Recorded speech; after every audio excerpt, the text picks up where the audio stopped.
Man labai malonu priešai save matyti Šarūną Černiauską, tyriamosios žurnalistikos centro Siena. Siela turbūt galima sakyti, viena iš žurnalistų. Tiesiog darbuotojas, sakykime. Tiesiog darbuotojas, labai taip paprastai. Šarūnai, pirmas klausimas, ko klausiu visų savo pašnekovų, kokį melą, kurį girdėjai pastaruoju metu, tu norėtum sudeginti pirmą ir labiausiai ir greičiausiai? Aš atėjau čia tik iš kitos transliacijos, kur sėdėjau live su ponu Artūru Skardžium. O, kokia garbė. Deja, ponas Skardžius pabėgo iš eterio prieš man prasižiojant. Ne pirmas kartas, kai Skardžius bėga nuo žurnalistų, ką jau padarysi. Ir aš labiausiai ir norėčiau sudeginti tai, ką jis meluoja. Nes jis meluoja apsiversdamas, jis meluoja aukštielninkas. Jis prisipažino, kad parengė naujas dar vienas LRT įstatymo pataisas, pagal kurias LRT taryba turėtų teisę iš esmės blokuoti bet kokį kitos žiniasklaidos priemonės žurnalistą nuo LRT eterio. Ta prasme, net ir aš, pavyzdžiui, dirbantis dabar sėdintis YouTube kanale ir turėdamas savo, pavadinkim, hobį daryti turinį YouTube kanale, aš jau negalėčiau dirbti LRT televizijoje, kurti savo dokumentinių filmų ar ten dar kažką. Jeigu susimiltų Mindaugas Jurkynas ir jo visa govėda, galbūt, jeigu gautumėt pono Jurkyno malonę, tai gal, bet realiai situacija tokia, kad tai yra cenzūra. Ir ponas Skardžius aiškina, kad čia nieko rimto mes nekeičiam, čia panašus reguliavimas ir anksčiau buvo nesąmonė, tai yra brutalus melas.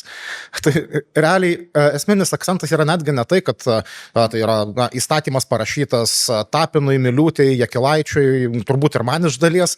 Esmė yra tame, kad netgi LRT redakcinės politikos kontrolė yra atiduodama LRT tarybai. Ką tai reiškia? Tai reiškia, kad darinys, kurio daugumą narių skiria politikai, formuoja LRT redakcinę politiką. Ką? Tai yra totali tiesioginė cenzūra. Ir ponas Skardžius tiesiog toliau meluoja, sakydamas, kad atleiskite už išsireiškimą, jis sako, kad šūdas yra žibutė. Na, taip nėra.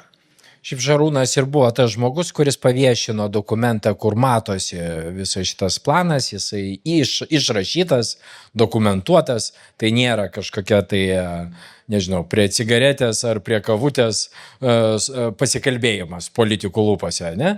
Tai buvo prie kažko pasikalbėjimas, galbūt prie kažko tauraus, kaip Birutė Vėsaitė čia pasižymėjo, bet tai buvo pasikalbėjimas tarp pono Skardžiaus ir konkrečių LRT tarybos narių. Ponas Skardžius beje netgi meluoja, kad tai suderinta su LRT taryba, nes nebuvo. Buvo derinamas nebent su pavieniais tarybos nariais, tame tarpe su tais, kuriuos delegavo Lietuvos Respublikos prezidentas, kuris šiandien dar kartą parodė, kad Nausėda rimuojasi su gėda. Taip, Nausėda šiandien grįžo į eterį, daug pamatėm iš ryto iškarpų iš jo interviu berods Briuselyje. Aš pats jau puoliau greitai prie montažinės, galvoju, atsikirpsiu, parodysiu gal Šarūnui ištrauką ir kad jisai pakomentuotų. Jo, bet aš susilaikiau, nes pagalvojau, kad kadangi šitas kanalas yra visada apie melagius ir mes jų dažniausiai nerodome, tai aš nutariau jo nerodyti, bet kalbėti jo citatomis mes galime, ne? Jis įvardino, kad visa tai, kas dabar vyksta, yra hibridinė ataka. Tiesa, jis labai gudriai nepasakė, kieno hibridinė ataka. Ir visos pusės dabar gali suprasti, kaip kas nori. Ar tai protestuotojų čia yra hibridinė ataka, gal opozicijos filibasterinimas visas šitas yra hibridinė ataka, o gal netgi pozicijos yra hibridinė ataka prieš LRT televiziją. Supras kaip nori.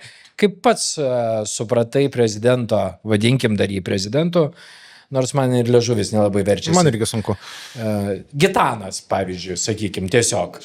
Gitanas ką pasakė? Aš tik tai primenu, kad šiuo metu Daukanto aikštėje stovi 9 pripučiami bestuburiai, kurie stuburo turi daug daugiau negu Gitanas Nausėda.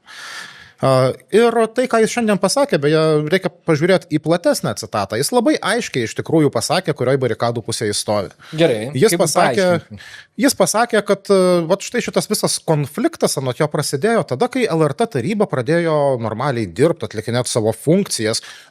Kitaip tariant, iš lempos sugalvot pakeisti generalinį direktorių. Čia normalus darbas? Ne, čia yra bandymas užvaldyti nacionalinį transliuotoją tiesiog. Ir ponas Nausėda Jisai pasakė terminą hibridinė ataka, referuodamas į tai, ką daro Seimo opozicija. Ir aišku, prezidentas bijo pasakyti, kad 10 tūkstančių žmonių, kurie vakar čia stovėjo, kurie šiandien čia stovės, kad ir jie yra hibridinė ataka, bet jis tai pasakė. Leiskit išversiu į žmonių kalbą. Gitanas Nausėda sako, kad mūsų visų susivienijimas už laisvą žodį, už nepriklausomą LRT be politikų batų mindančių žurnalistų laisvę, kad tai yra hibridinė ataka. Ponas Nausėda yra hibridinė ataka prieš Lietuvą. Štai kas jis yra. Galėčiau paploti, taip tikrai.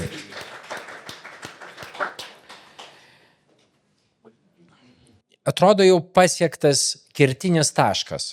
Jau toks apogėjų, kulminacija turbūt, net ne apogėjus, čia ne tas žodis, kulminacija visos šitos situacijos, kuri jau atvedė visą valstybę į tikrai tokią krizę. Vadinkim tai krize valstybės lygmenių. Bet iš tos krizės niekas nenori išlipti. Čia aš kalbu apie valdančiuosius. Sprendimo, aš nesakau, kad jie turi pasiduoti, ne? Nu čia kaip ir nelygis būtų pasiduoti, bet bent jau bandyti ieškoti kažkokių kompromisinių kelių, galbūt mažiau jiem palankių, bet vis tiek palankių. Taigi čia politika, galima įsivartyti kaip nori. Kodėl? Na, dabar jau yra bandoma truputėlį mint atgal, jau yra kalbos, kad turėtų gal visgi tą LRT tarybą atsistatydinti, bet aš čia tik tai priminsiu, ką sakė Mindaugas Jurkynas.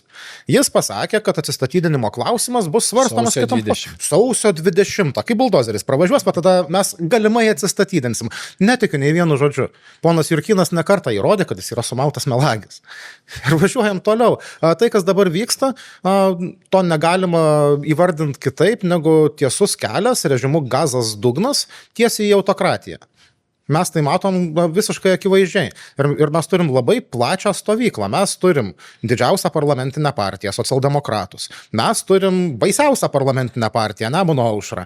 Mes turim mišrainę iš valstiečių, vėgėlistų ir Lenkų rinkimų akcijos. Ir mes turim mūsų dėja valstybės prezidentą, kurie visi nori mūsų demokratiją sugriauti. Štai, ką jie dabar tiesiog daro brutaliai ir atvirų tekstų.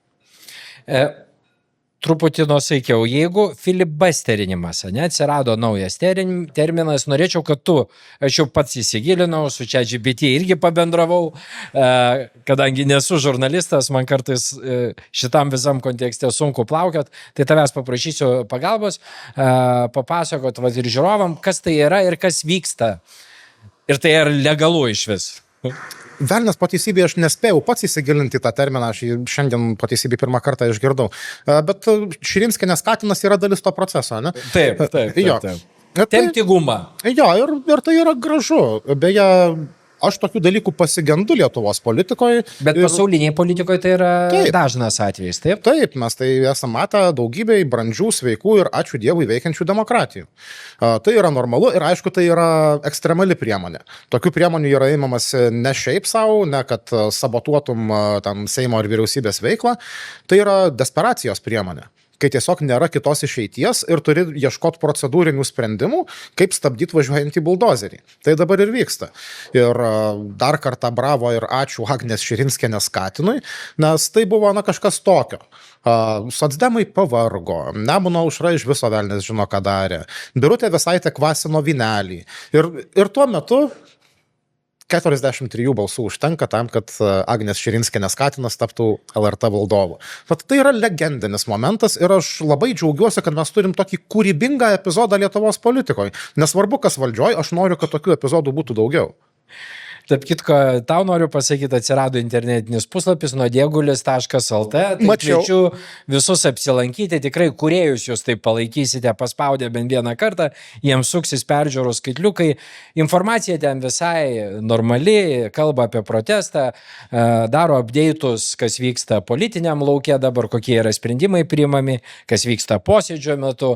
Taip kad tikrai paspauskit nuodėgulis.lt, žiauriai juokinga ir labai ačiū pilietiniai visuomeniai. Nuodėguliai prezidentų. Taip. Dabar truputį dar grįžkim prie Seimo audito, pats sušokai ant skardžiaus pačioj pradžioj, tai dabar truputį pratęskim, tai trumpą ištrauką noriu parodyti iš vakar vykusio Seimo audito komiteto posėdžio kartu su LRT administracija. Žiūrim. Padėkosime mūsų televizijos operatoriams čia atvykusiems. Posėdis transliuojamas yra, visa transliacija yra. Tad dėkojame Jums už dalyvavimą. Bet yra transliacija, transliuojamas visas posėdis. Čia yra kviesti ten dalyviai, tai aš Jums dėkoju. Ar yra uždaras posėdis? Ne, posėdis nėra uždaras, bet todėl aš prašau, kadangi yra transliuojamas, jis yra atviras, tai yra transliacija. Galima stebėti. Tai čia jau, kodėl jūs, dabar keliatės į tą ginčą? Aš nesivedu klausimų. Aš Jums dėkoju. Aš turiu teisę pirmininkauti. Posėdis yra transliuojamas, jis yra viešas. Transliacija yra, prašom naudotis transliacija. Jūs išvarote, ne? Žurnalistus. Aš kviečiu Jūs naudotis viešą transliaciją. Jūs iš čia išvarote žurnalistus, taip? Ar Jūs čia... Ne, aš užduodu klausimą, ar Jūs iš čia išvarote žurnalistus? Aš pasakiau savo nuomonę kaip pirmininkas. Dėkoju Jums.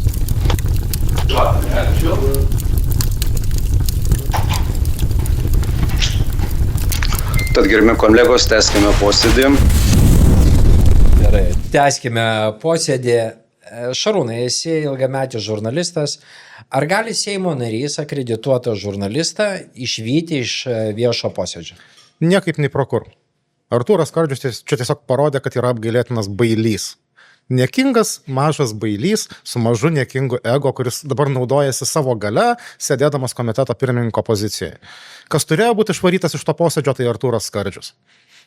Gėda, jisai yra vaikščianti gėda, štai kas yra Artūras Skardžius. Norėčiau, kad primintum truputį Skardžiaus istoriją. Ne? Daug kas yra susivėlę, dar yra ir faktai pakankamai seni apie jo sąsają su Baltarusija, su nenoru iki šiol, nenoru niekaip į Lietuvą atvesti alternatyvę energetiką. Su malonumu. Viskas prasidėjo nuo istorijos apie vėjo malūnus. Pakariavom prieš Skardžiaus vėjo malūnus, kadaise dar 15 minučių dirbau, o istorija buvo tiesiog fantastiškai wow. Ten beje Dovydas Pancerovas liūto dalį darbo nudirbo. Esmė buvo kokia? Ponas Skardžius, tiksliau man atrodo jo žmona, išnuomavo žemę vėjo malūnų parkui.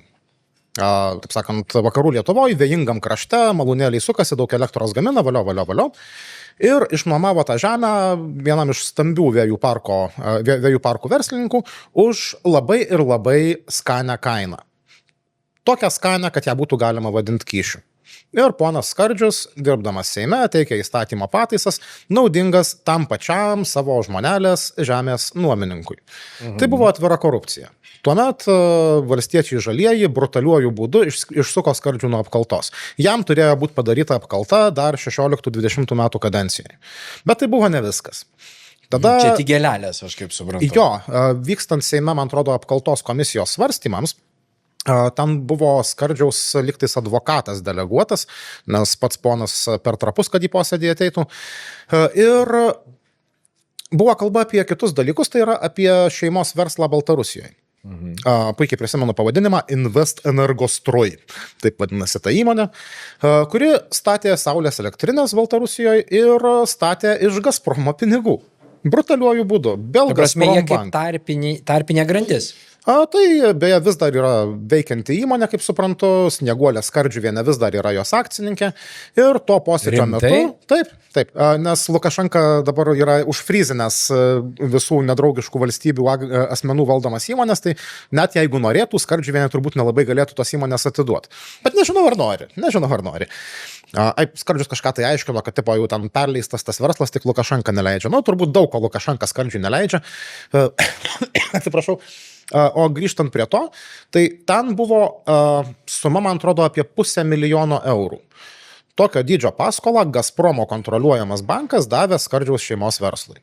Tai va taip žmogus, kuris, primenu dar kartą, aktyviai sabotavo suskystintų dujų terminalą, aktyviai sabotuoja dabar kitus projektus reikalingus Lietuvos energetiniai nepriklausomybei, tas žmogus sėdi Gazpromo banko kišenėje. Tiesioginė prasme.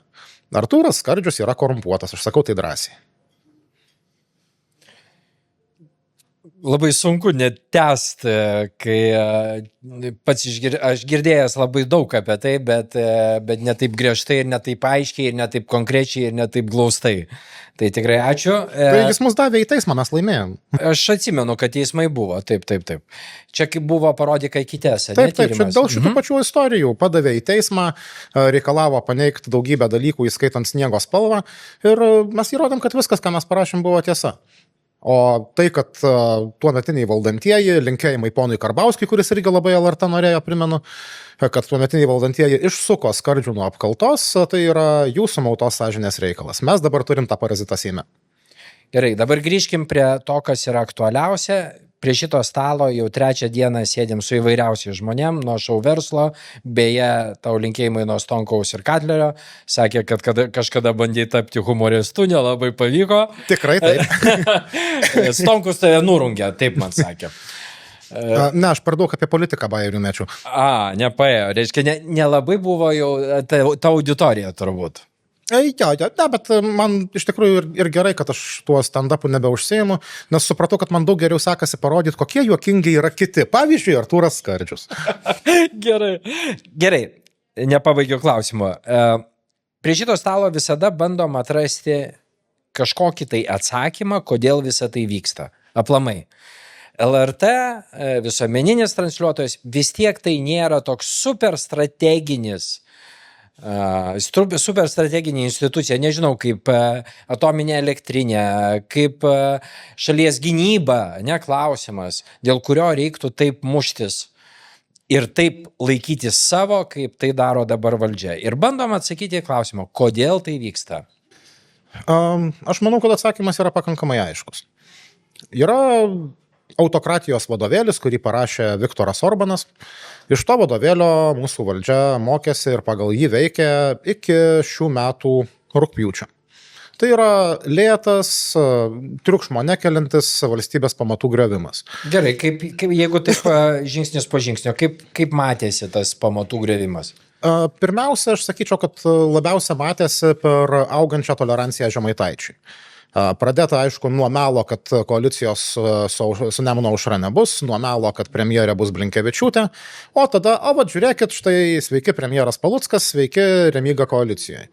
Ir tada po kiekvieno jo eksceso, kai iš tikrųjų socdemai ir prezidentas turėjo spaust rankinį ir sakyti arba gana, arba leki lauk iš koalicijos, jie tiesiog sakė, nesureikšminkim. Jie papurkštaudavo ir nutildavo po 2 dienų. Ir jie taip skiepijo visuomenę. Jie tiksliau bandė įskiepyti visuomenį toleranciją Žemaitaičiui, kuris valosi kojas į kariaujančią Ukrainą, kuris valosi kojas į laisvą žodį, kuris valosi kojas į elementariausią padorumą. Ir kodėl jiem apsimoka draugauti su Žemaitaičiu? Čia yra vis dar atviras klausimas, beje, čia atsakymo neturiu, nes panašu, kad kažkoks Stokholmo sindromas, lyg Žemaitaitis turėtų kompromato apie kiekvieną socdemą. Čia tas pamirksenkit akytėm, jūs šantažuoja. Ne? Bet kas buvo daroma, tai iš tikrųjų buvo bandoma ugdyti visuomenės toleranciją totaliam politiniam chamizmui ir totaliam nebaudžiamumui. O kai tu išugdai visuomeniai toleranciją politiniam nebaudžiamumui, tu gali daryti bet ką, nes žmonės jau bus pripratę. Tai buvo daroma. Ir tada, atsiprašau, griuvo Paluckas ir jie, manau, kad suprato, kad slysta vadžios iš rankų. Ir tada buvo pereita jau ne prie Orbano scenarijaus, o prie Fico scenarijaus. Mes dabar turim Slovakijos scenarijų. Ir truputį papasako, koksai jisai galėtų būti arba koksai jisai yra. Jis yra. Aš čia pasidalinsiu tuo, ką pasakojo nuostabūs žmonės iš Slovakijos, kurie į kultūrininkų kongresą ne per seniausiai buvo atvažiavę. Konkretus pavyzdžiai. Klausykit įdėmiai. Robertas Fico, mega korumpuotas, prorusiškas niekšas, kuris dėja yra Slovakijos premjeras. Jis turėtų sėdėti kalėjime arba bent jau šiuo metu būti teisiamas. Ką jis padarė atėjęs į valdžią, jis iš karto ėmėsi persekiot prokuratūrą, kurios rankose ir buvo jo byla. Mes dabar turim beje labai aiškius signalus, kad bus blokuojamas generalinės prokurorės paskirimas dar vienai kadencijai. Panašu. Bet čia tik tai šiek tiek panašu. Važiuojam toliau. Slovakija apturėjo ir tebeturi visišką katastrofą kultūros ministrės pavidalo. Tai yra žmogus pajuokos objektas. Nieko neprimena, palaukit, makaronai kažkokie tai. Paprastas žmogus, kad būtų dar linksmiau. Neiškilus jisai. Antras žmogus po ministro Slovakijos kultūros ministerijoje yra bičias, kuris tikrai tiki, kad žemė plokščia. Taip. Ok. Linkėjimai Aleksandrui Brokui. Ritmologija. Yeah. Tai panašu, ane? Panašu. Toliau, nacionalinis transliuotojas. Ten Slovakijoje padaryta dar brutaliau negu daroma pas mus. Jie iš viso išardė nacionalinį transliuotoją kaip juridinį asmenį ir sukūrė naują. Ir taip staigiai pasiskyrė savo vadovybę ir jie taip sumautai skubėjo, kad nacionalinis transliuotojas į eterį išėjo be logotipo. Kodėl? Nes nebėra to juridinio asmens, kuris turi teisę į logotipą ir jie rodo tiesiog tokį raudoną stačiakampį ekrane. Visa tai jau padaryta. Ir kultūros protestas buvo Slovakijoje. Žmonės lygiai taip pat protestavo kaip pas mus. Jie labai gražiai protestavo, jie dainavo. Blemba padainuočiau, bet bijau sudarkyti slovakų kalbą ir jūsų ausis. Esminė daina ten buvo Mes jūsų nebijom. Ir tai buvo, žiūrėjau tą video, fantastika, širdį drasko, kaip gražu. Ir kas toliau, iš tų neteisingų kultūrininkų atėmė finansavimą, nupjovė finansavimą nepriklausomai žiniasklaidai, sveiki, pas mus tai jau įvyko, nupjautas finansavimas medijų rėmimo fondui, -0,5 milijono, deklaruoju, siena iš to negauna nei cento, mes niekada tų pinigų neprašėm, bet labai daug kolegų nuo to nukentės, tai jau yra kerštas. Kas toliau? Toliau yra tiesiog šliaužianti autokratija ir netgi nešliaužianti. Kai aš kolegoms iš Slovakijos papasakau, kas čia pas mus dabar vyksta, tai pasakysiu tiksli citata. Pas jūs vyksta lygiai tas pats, tik dvigubai greičiau. Va taip. Skamba kaip sąmokslo teorija, tiesą sakant.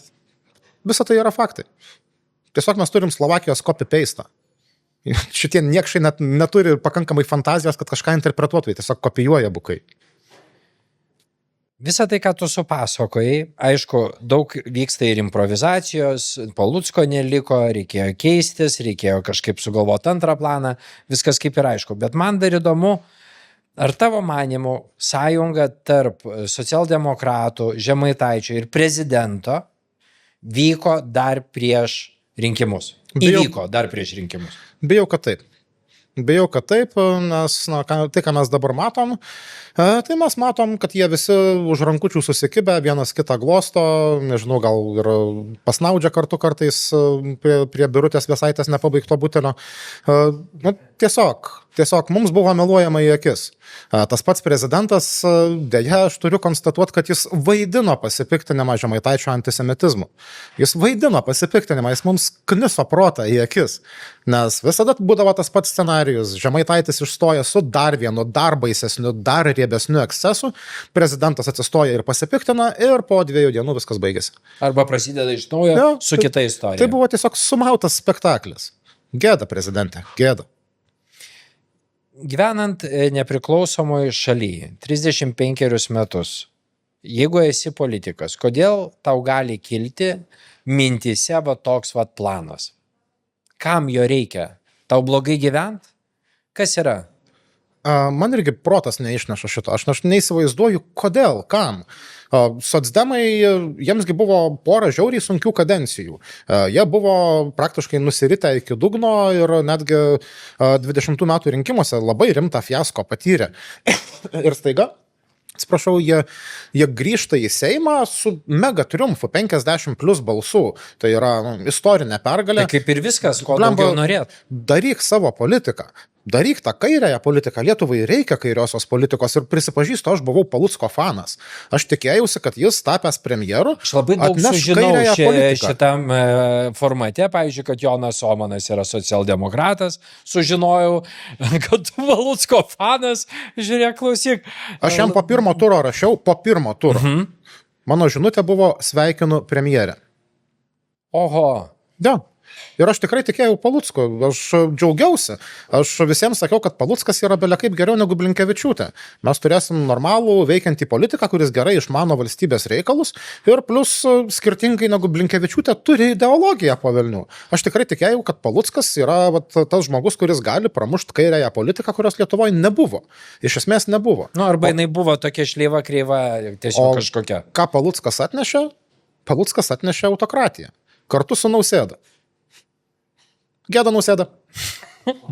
Mes taip kiekvieną sakinį dabar pabaigsim, gėda Nausėda, arba tas dar buvo tas skanduotė vakar labai faina. Oi, galima? Galima. Visiems reiks paploti. Jo, dėmesio. Jei Nausėda bestuburis, tai suplok.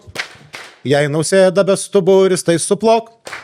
Jei Nausėda bestuburis, jei Nausėda bestuburis, jei Nausėda bestuburis, tai suplok. Ačiū.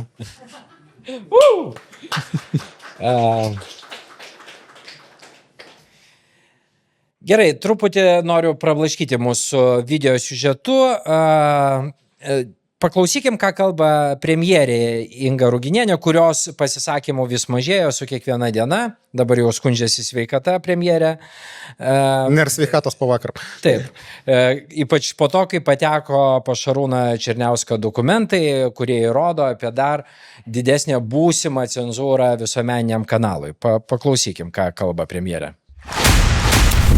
Seimo audito komitetas registravo naujas LRT įstatymo pataisas, kuriomis siūlo didinti LRT tarybos galės. Pagal projektą taryba tvirtintų redakcinį ir kitas politikas. Ar nematote grėsmės, kad gali būti žurnalistai cenzuruojami?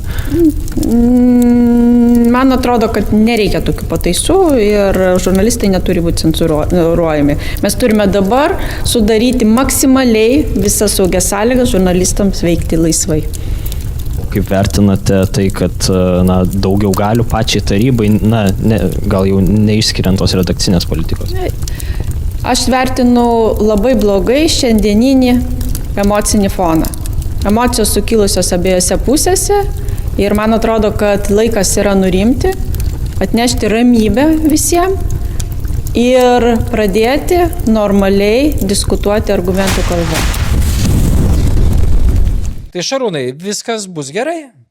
Premjerė laisvą žodį išgelbės, girdėjom. Sakė, nebus cenzūros. Jo, taip. Dar girdėjom, kad nebus koalicijos su Nemuno aušra, dar girdėjom, kad nebus jokių neeilinių posėdžių, girdėjom, kad nebus skubos tvarkų su LRT. Mes girdėjom labai daug melo ir bijau, kad čia išgirdom dar truputėlį. Ką mes turėjom, nuo ko visą tai prasidėjo? Aš pats rimtai nežiūrėjau į startą šitos visos istorijos. Sauja marginalų, Nemuno aušra plus tam mišrainė iš Vėgėlės ir Karbauskio bloko registruoja pataisas, kurios yra absurdas. Atleisti LRT generalinį, net neturint realios daugumos, 6 balsai iš 12. Ta prasme, matematikos. Kiek jūs iš matematikos gavot? Pridėkit tiem žmonėm 10 balų, blemba. Galvoju, kad tai yra nesąmonė. Tikrai nesąmonė. Kaip gali tokia nesąmonė, toks step-lap praeiti Seime? Net vaikai taip nesidalina saldainių vaikų darželį. Ir tada pist ir praeina. Praeina socdemų balsais labai gausiai ir labai vieningai. Tada opozicija padaro šachą, galų gale sustabdo šitą buldozerį, išreikalaudama ekspertinę išvadą iš VU mokslininkų. Ką daro socdemai? Jie pasiima tą patį mėšliną projektą, tą patį rudmarškinių projektą, kuris nėra rudmarškinių, tai yra prezidento projektas, mes jau dabar puikiai tai žinom. Tai buvo ruošta su prezidentūra derinant ir su jos žmonėm LRT tarybai. Socdemai tai registruoja savo vardu kaip naują projektą vien tam, kad nereikėtų stabdyti, kad jie galėtų važiuoti toliau. Premjerė dabar sako, kad Skardžiaus cenzūrinių pataisų nereikia. Ne, žinok, nereikia cenzūros. Aš prieš cenzūrą, žinokit, Jėzu. Tikrai aš prieš cenzūrą. Ne, tik nevelnio. Nes jie gali padaryti lygiai tą patį. Jie šiandien gali sakyti, kad ne, tikrai šito nereikia, o rytoj nubalsuoti už. Premjerė yra diskreditavus save lygiai taip pat kaip visi kiti. Gerai, yra dar kitas personažas, Seimo pirmininkas, kuris situaciją su visuomeniniu kanalu šiandien ar berods vakar pavadino ekstraordinare. Man tai priminė, kai Putinas vadina karą specialiąją operaciją. Labai panašu. Toks skambus žodis parinktas, dera prie Juozo Oleko Varlytės. Taip, ekstraordinaru, toks iš Šerloko Holmso. Jo, ekstraordinarus žodžių pasirinkimas, sakyčiau. Juozo Oleko aš iš tikrųjų žiauriai nusivylęs esu. Nes mano akyse Juozas Olekas buvo vienas iš tų senųjų politikos džentelmenų, kur, nepaisant to, kas vyksta, auksiniai šaukštai, jo pats apie juos rašiau, Juozas prisimena turbūt. Tai jis vis tiek buvo visą laiką tas korektiškas politikas, kur rasdavo kažkokį tai dialogą ir su konservatoriais. Ir konservatoriai tų senųjų džentelmenų turi. Ir aš tikrai tikėjau, kad Juozas Olekas, kuris tikrai stovėjo iš esmės prie Lietuvos šiuolaikinės valstybės ištakų, kad jis tą šiuolaikinę Lietuvos valstybę vertins. Bet jis dabar lygiai taip pat sėdi toj pačioj buldozerio kabinai, blemba, įsivaizduokit, kaip susispausti reikėtų. Olekas, Paluckas, Ruginienės, Skardžius, Žemaitaitis ir dar ten Vėgėlė banda kažkur įlyst. Ir jie visi kartu tą buldozeriuką vairuoja. Vėgėlė jokingiausia, aš truputį humoro noriu vis tiek įmesti šitą dalyką, kai jisai visam šitam paveiksle, kuris jau mus veda truputį jau į beviltiškumo jausmą ir į tikrai jau tokius labai nemalonius jausmus, jis diskutuoja kažkokiam komitete apie tuos 6 elektromobilius prie LRT televizijos durų ir bando išsiaiškinti, kiek darbuotojų LRT turi elektromobilius ir ar tikrai reikėjo jų 6 tų stotelių. Man vis dar įdomu, kiek kondiškių Vėgėlės įmonė išvežė į Kirgiziją. Ai, nei vienos. Gerai. Iš Oleko girdėjom irgi, jau čia vat irgi ant dienų, ant valandų gal netgi, kad mes susėstume kartu su opozicija, pozicija, žurnalistų bei visuomenės atstovai ir mes pasitartume ateičiai, kaip bus. Yra tokia dabar citata, jinai yra išplatinta socialdemokratų Facebooko puslapyje. Tai aš tik tai priminsiu tą vis dar vienintelį protesto reikalavimą. Mest lauk šitas supuvusias pataisas. Puiku, tegul atsistatydina LRT taryba kartu su visa vadovybė. Puiku. Tai tikrai nugesintų visą šitą ugnį, kuri dabar čia kaista ir jau dega vis ryškiau. Tegul visi atsistatydina. Darykim normalią LRT reformą ir dėl finansavimo, ir viešpatį dėl tarybos sudėties, nes lyginis tarybos narių skaičius jau yra užprogramuota problema. Padarykim nelyginį skaičių ir depolitizuokim tarybą. Kad nebūtų nei vieno tarybos nario, kuris atstovautų kažkokią politinę Duokim 4. 2 prezidentui ir 2 Seimui. 1 nuo valdančiųjų, 1 nuo opozicijos. O visa kita, kad LRT būtų nepriklausoma. Darykim šitaip, bet pirmiausia, atsiimkit šitas sumautas pataisas, nevažiuokit buldozeriu. Nes kol tos pataisos kabo Seimo darbotvarkiai, kol jūs bandot jas stumti visais įmanomais būdais, tol visi pareiškimai apie tai, kad susėskim, diskutuokim, turėkime dialogą, tai yra tiesiog akių dūmimas. Pakalbėkime apie protestą ir apie čia į protestą besirenkančią plačią visuomenės dalį. Kodėl tokie skaičiai kaip 40 000 žmonių nedaro jokio poveikio, dar iki šiol nedaro jokio poveikio valdantiesiems? Manau, kad jie yra nusprendę žaisti va banką. Mes turim tokią situaciją, kai aš bandau ir savo darbę vis pasistatyti save į kitos pusės batus, kad geriau suprasčiau, kaip tie žmonės galbūt masto. Tai aš dabar bandau įsivaizduoti, kaip masto valdantieji. Jie atėjo, jie pasiėmė valdžią, labai didelė dauguma, Seime iš esmės gali daryti, ką nori, prezidentas irgi savas, maladėts, plaikstosi, bestuburis toksai. Ir staiga, blemba, reikėjo pasitraukti premjerui. Ką daryti, biški negerai. Tada padiskutuokim, biški darom buldozeriuką ant kultūros, pastatom makaronierių ministrų, tada bandom prastumti ritmologą, atleiskite, viceministrų. Oi, nepaėjo. Kultūrininkai sukilo, kultūrininkai už save atstovėjo ir prašau, žmonės geriai paplokit kultūrininkams. Jie yra didelė priežastis to, kad mes dabar esam čia, kultūrininkai sukūrė tą bangą. Ir įsivaizduokit save dabar valdančiųjų pozicijoje. Tu pralaimėjai, prarasdamas premjerą, tu pralaimėjai kultūrininkams. Dabar tu darai trečią šachą, bent jau galvoji, kad tai šachas, nors turbūt tu su šaškių lenta žaidi, bet nesupranti. Ir tu galvoji, kad blemba, o jeigu dabar vėl atsitraukti reikės, jeigu dabar vėl pralaimėsiu, aš atrodysiu silpnas. Jie bijo pasirodyti. Taip galvoja visada. Jie bijo pasirodyti silpni, jie nori atrodyti tvirti, jie nori atrodyti kieti, jie nori, kad jų bijotų. O aš noriu, kad mes iš jų juoktumėmės. Nes kai žmonės juokiasi, žmonės nebijo. Gerai.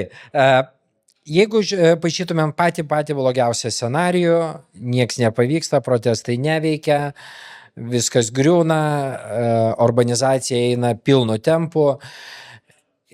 Kokie yra sekantis žingsniai? Pavyzdžiui, kaip išmušti iš vėžių komercinę žiniasklaidą arba kaip išmušti iš vėžių internete dirbančią žiniasklaidą, kurios yra labai daug, paties turinys yra irgi internete ir kaip kontroliuoti šitą vietą, jinai nelabai kontroliuojama. Labai kontroliuojama. Kaip? Labai ir labai. O čia tikiuosi, kad Skardžius nežiūri, Žemaitaitis irgi. Prezidentė Kad nesimokytų. Nežiūrėk prezidentą, ne. Bet iš tikrųjų jau yra išbandyti šitie scenarijai kitose valstybėse. Ta pati Slovakija. Pirmiausia, nupjauni finansavimą, kiek tai įmanoma. Kam? Komerciniam kanalui, bet komerciniai kanalai. Ne, nepriklausomai žiniasklaidai. O su komerciniais tai yra jau kiti įrankiai. Tai čia tu kalbi, jeigu lietuviškam variante, tai yra medijų fondai. Medijų rėmimo fondas jau padaryta. Taip. Su komerciniais yra 2 būdai susitvarkyti. Ir jie irgi yra išbandyti tiek Vengrijoje, tiek Slovakijoje. Būdas numeris 1 šantažuot per reklamos užsakovus, nes komercinė žiniasklaida didelė dalim gyvena iš reklamos ir tada, pavyzdžiui, susirandami stambiausi reklamdaviai konkrečios žiniasklaidos priemonės, kuri yra nepatogi. Ir pas tuos reklamdavius, pavyzdžiui, pradeda labai reguliariai lankytis kokią nors mokesčių inspekciją. Ir tikrint, ir pertikrint, ir tiesiog terrorizuot. Tada užeina koks nors žmogėnas iš, pavyzdžiui, valdančiosios daugumos ir sako, sveiki, o jūs tikrai norite ten reklamuotis? Ai, nenorim, o baigsis mano problemos, jo baigsis. Ir taip kelis stambius reklamdavius atkerti ir tu sukuri žiniasklaidos priemonį milžinišką finansinę problemą. Čia vienas scenarijus. Kitas scenarijus yra pačios žiniasklaidos bombardavimas, vėlgi tais pačiais patikrinimais, užvaldyti kontrolės priežiūros institucijas, kaip pas mus žurnalistų etikos inspektoriaus tarnyba, ir drožt per tenai. Perrašyti įstatymus, drožt per tenai, skirt baudas, drožt per tenai, atimt akreditacijas, drožt per tenai. Vengrijos scenarijus dar yra irgi labai įdomus, kai staiga ateina pas didelių komercinių kanalų savininkus vietinio diktatoriuko draugai ir sako, sveiki, mes jūsų kanalą nupirksim už labai gerus pinigus, žiauriai gerus pinigus, ta prasme, kelis kartus daugiau negu rinkos kaina. Ir būna, kad parduoda. Vengrijoje netgi buvo toks atvejis, kai Orbano diktatoriukai nusipirko opozicijos kanalą ir kitą dieną uždarė. Ta prasme, išmetė pinigus į orą. Jie net neleido eterio jokio, net savo palankaus neleido. Jo, tiesiog nusipirko ir uždarė. Tai irgi yra scenarijus. Ir mes puikiai žinom, kad ir Lietuvoje yra šitai valdančiai daugumai lojalių ir draugiškų wannabe oligarchų. Ir tikrai atsirastų tokių, kurie norėtų sužaisti ir tokius scenarijus. Taigi su visa žiniasklaida įmanoma susidoroti. Yra labai daug būdų. Gerai, internetas, kas visai kaip ir Lietuvai nepriklauso, ne? YouTube'as tas pats, visos remiančios kūrėjus platformos kaip Substackas, Patreonai ir kas tik nori. Kaip šitą situaciją suvaldyti? Čia jie gali pradėti nuo šlapio Žemaitaičio sapno, užsienio agentų įstatymas, copy-pastas nuo Rusijos. Važiuojam, priverskim visą nepriklausomą žiniasklaidą, kuri gauna kokį nors finansavimą iš kokio nors užsienio, siena tame tarpe, pasiskelbt užsienio agentais. Mes turim rusišką scenarijų, kur kiekvienas postas visuose socialiniuose tinkluose turi prasidėti žodžiais, sveiki, mes užsienio agentai. Ir taip tu priverti žiniasklaidą pačią save diskredituoti ir griauti savo patikimu. Taip rimtai sako žmonės eteryje, sveiki, aš esu užsienio agentas. Taip turi prasidėti kiekvienas turinio vienetas disclaimeriu, kad konkreti žiniasklaidos priemonė yra pripažinta užsienio agentų, taip. Ir Žemaitaitis to nori. Ir aš bijau, kad socdemai gali ir už tokią nesąmonę nubalsuoti, o tada prezidentas pasakys, kad visi, kas tam prieštarauja, yra hibridinė ataka. Gėda Nausėda. Gerai, čia su Stonkum ir Katleriu kaip tik tokį bandėm paišyti scenarijų, tai jų versija buvo, kad gal net gerai, jeigu paliestų tą internetą, bet tada įvyktų Nepalo istorija, kai jaunimas ant tiek sukilo, kad teko valdžiai bėgti per upę vos nenogiems, nes jau grėsė realus pavojus jų gyvybėm. Tai gal palaukim to interneto ir tada jau tikrai visi sukilsim. Jaunimas jau sukilo. Taip, vakar po protesto mes matėm, jaunimas čia pasiliko, jaunimas dainavo, jaunimas stovėjo prie laužų. Ačiū kiekvienam žmogui, kuris pasiliko nepriklausomybės aikštėje. Aš tiesiog negalėjau atsidžiaugti. Buvo tokio gerumo atmosfera. Ir aš labai džiaugiuosi, nes tas jaunimas, jisai tikrai gali atstovėti už mūsų valstybę. Aš labai kviečiu kuo daugiau jaunų žmonių ateiti ir šiandien ir tiek, kiek reikės. Nes šiuo metu dėliojasi toks scenarijus, kad buldozeris truputėlį pastrigo, galbūt viskas kelsis į sausio mėnesį, bet tai nereiškia, kad mes turim tylėti. Mes turim toliau protestuoti. Čia paanonsuosime, sausio mėnesį turėsim ir kietos žurnalistikos festivalį, preliminari vieta Mo muziejus. Mes kalbėsim apie laisvą žodį, mes kalbėsim, kodėl tai svarbu, mes rodysim geriausias Lietuvos žurnalistų istorijas. Linkėjimai Remygai, linkėjimai Paluckui, linkėjimai prezidentui, linkėjimai visiems. Mes rodysim tai, dėl ko jie mūsų nekenčia ir dėl ko jie nori mūsų užčiaupti. Kodėl ta jaunoji auditorija renkasi? Vat būtent jaunoji auditorija, sakau, kaip čia turbūt įpratęs nuo savo darbo, bet publika jauna. Kodėl būtent jie dabar paėmė vairą į savo rankas? Man tai buvo, aš visada žavėjausi jaunąją mūsų kartą, tai yra mūsų ateitis, kuri ves Lietuvą į priekį ir tikrai jie visi yra faini, nuostabus ir žavus. Bet šitoj vietoje jie dabar stovi priešakinėse linijose. Tai šiaip jau sklandė visada bendra nuomonė, kad jiem niekas nerūpi, ne? Kad jie sulindė į savo telefonus, kad, žodžiu, čia daug ko mes prisakom vis, kad pas mūsų laikais buvo geriau negu dabar ir taip toliau. Į sociologus negaliu pretenduoti, bet tai, ką dabar matau, aš turiu hipotezę. Ir vėlgi bandau save statyti į jų batus. Tai yra nuostabūs jauni žmonės, kurie skirtingai negu mes su tavim. Jie nematė, kaip atrodo Sovietų sąjunga, jie nematė, kaip atrodo mafijozų laukiniai 90-ieji. Jie užaugo jau susiformavusioje veikiančioje demokratijoje ir laisvėje. Jie priprato prie laisvės. Jiems patinka būti laisviems, jiems patinka laisvai reikštis, daryti tai, ką jie nori, jiems patinka laisvai gyventi. Ir man atrodo, kad tie jauni žmonės pirmą kartą pamatė, kad tą laisvę iš jų norima atimti. Ir jie savo laisvę gina ir aš to velniškai džiaugiuosi. Ir valdantieji to neapskaičiavo greičiausiai. Manau, kad jiems su skaičiavimu yra labai daug problemų. Pridėkit 10 balų, vis tiek nepadės. Gerai, Šarūnai, viskas. Ačiū labai, kad buvai. Norėčiau plojimų. Ačiū labai tikrai ir ačiū labai už tai, ką darai, už tavo darbą, už tiesos skleidimą, už tyrimus. Aš žinau, kiek tai atima begalės laiko, kad tai neįvyksta per vieną, per 2 dienas. Tai tikrai nuoširdus. Ačiū, iki.